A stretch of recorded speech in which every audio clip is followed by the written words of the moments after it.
देखिए, हमारे साथ जो चेहरा है वो पर्चे के मोहताज नहीं है। गगन यादव, जहां बड़े बड़े नेता नहीं पहुंचते हैं, जहां बड़े बड़े विधायक मंत्री कहले वो नहीं पहुंचते हैं, वहां गगन यादव पहुंच जाते हैं। अभी बिहार में है, पटना एयरपोर्ट के पास है। 2 मिनट का समय मिला है बातचीत करने के लिए। कैसे हैं? मैं एकदम बढ़िया हूँ। गगन यादव क्या है? गगन यादव कमजोरों की ताकत है, बेजुबानों की आवाज है और रोते हुए के आंसू पोंछने वाला है। गगन यादव नेता नहीं है? नेता तो यार, जब आप समाज के लिए काम करते हो तो लोग बना देते हैं। तो लोग हमें नेता बनाना चाहें तो नेता बना दें, जो वो बनाना चाहें वो बना दें। हम तो बस काम करने के लिए आए थे, काम करते रहेंगे। बहुत लोगों का कहना है जैसे बैकग्राउंड, अच्छे खासे बैकग्राउंड से आप ताल्लुकात रखते हैं, वो सब छोड़कर, वो सब लाइफ स्टाइल छोड़कर, जहां मतलब एक नेता कमजोर दवा कुचला जो आवाज होता है, वो बनने का जो जज्बा होता है, वो बनने का जो अंदर से प्रेरणा आई, वो कैसे आ गई? यार, मेरा ऐसा मानना है कि आप जिस चीज के लिए चुने जाते हो ना, ईश्वर आपको उसी रास्ते पर ले जाता है। मैं बड़ा स्पिरिचुअल थॉट वाला आदमी हूँ और ईश्वर ने मुझे इसके लिए चुना है। शायद इस वजह से मैं करना कुछ और चाहता था। मैं पिछले 2019 से कर कुछ और रहा हूँ, तो ये कहीं ना कहीं ईश्वर की मर्जी है। वो जैसे करवाना चाहता है, मैं उसी के दिखाए हुए रास्ते को फॉलो करता हुआ चलता जा रहा हूँ। पटना कैसे आना हुआ? आप लोगों को पता होगा, स्वर्गीय दुलार चंद यादव जी की हत्या हुई थी।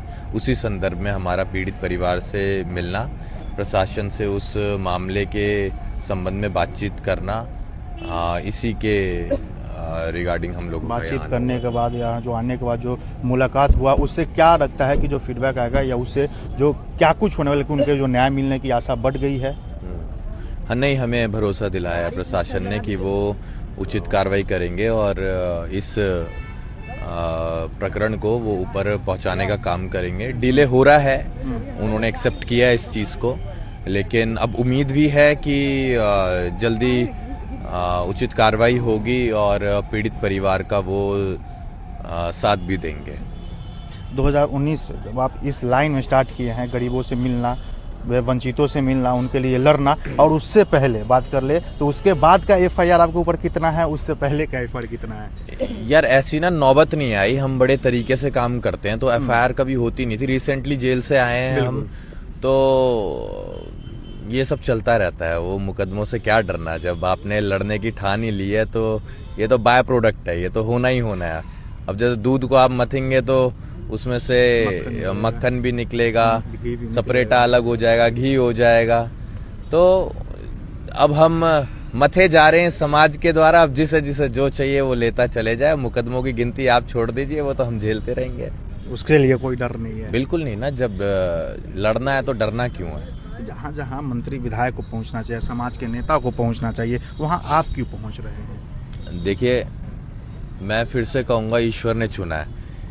तो ईश्वर ने अगर चुना है तो मैं ये नहीं देखूंगा ना कि मैं सिर्फ अपने क्षेत्र की समस्याओं का निवारण करूं। जहां मुझे पुकारा जाएगा मैं वहां पहुंच जाऊंगा, बिना किसी स्वार्थ के।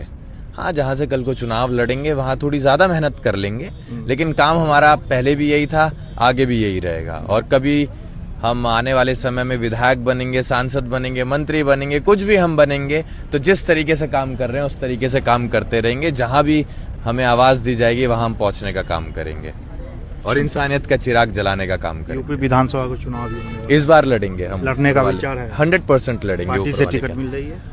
वो अभी बहुत सारी चीजें कॉन्फिडेंशियल है, उसको मैं नहीं डिस्क्लोज करूंगा, लेकिन हाँ, हम लड़ रहे हैं। इस बार लड़ना है? बहुत शानदार हम चुनाव लड़ने जा रहे हैं। और उत्तर प्रदेश में मैं आपके बिहार से ये कह के जाना चाहूंगा, उस ऊपर वाले का आशीर्वाद रहा, बंसी वाले का आशीर्वाद रहा, तो उत्तर प्रदेश में बिहार विधानसभा 403 विधानसभाओं में से जिस विधानसभा से हम लड़ेंगे वो सबकी नजरों में रहेगी। और ना सिर्फ उसे उत्तर प्रदेश देखेगा बल्कि पूरा देश देख रहा होगा कि गगन लड़ कहां से। गगन यादव का कॉन्फिडेंस बोल रहा है या घमंड बोल रहा है? ये घमंड नहीं है, ये कॉन्फिडेंस है। और ऊपर वाले का आशीर्वाद से इतने सालों से हम लोग चल रहे, इतने सालों से हम लोग जो चल रहे हैं, वो एक आपके अंदर ना एक पॉजिटिव वाइब्स आती हैं। ओवर कॉन्फिडेंस नहीं कह सकते इसको, क्योंकि ख्याली पुलाव नहीं पका रहे हैं हम कि रजाई में बैठे बैठे सपना देख रहे हैं। रजाई में बैठे बैठे हम लोग विचार बना रहे हैं कि हाँ, कल को मैं ये हो जाऊंगा, कल को वो बन जाऊंगा। हम लोग सड़क पर हैं, तो सड़क पर रहने के बाद आपको पता चल जाता है कि आपकी हैसियत कितनी है, आपका कद कितना है, आप कितना कर सकते हैं, आपके अंदर कैलिबर कितना है, कितने पोटेंशियल पानी में हो। कितना है। तो वो सब चीज़ें देखते हुए, एनालाइज करते हुए हमें लगता है कि हाँ, हम कर सकते हैं और आने वाले समय में बहुत डर अच्छे है, से कुछ ना भाजपा कुछ। से डर है, क्योंकि बिहार विधानसभा में जो हुआ वो अच्छी तरह से वाकिफ होंगे आप, डरेंगे तो फिर लड़ेंगे कैसे? डर तो कभी हमें किसी क्योंकि का जनता आपको प्यार देगी, जनता आपको वोट देगी। लेकिन यहाँ का जो नेता है, जो महागठबंधन के लोग, उनका कहना है कि हम ओपोजिशन से जीत सकते हैं, मशीनरी से तो नहीं ना जीत सकते हैं। इस बात का डर है। मैं कह रहा हूँ ना आपको, हमारा चुनाव बहुत शानदार रहेगा। यादगार बनेगा। हाँ, बहुत अच्छा चुनाव रहने वाला है हमारा। लेकिन एनी हाउ इस बार चुनाव लड़ना है। चलिए, बहुत बहुत 100%। बहुत बहुत धन्यवाद हमारे साथ बातचीत करने के लिए। बाकी बखूबी आपने सुना कि क्या कुछ इनका कहना था। बाकी मेरा नाम साहिल यादव हुआ, लाइव लोग न्यूज देख रहे थे। बहुत बहुत धन्यवाद।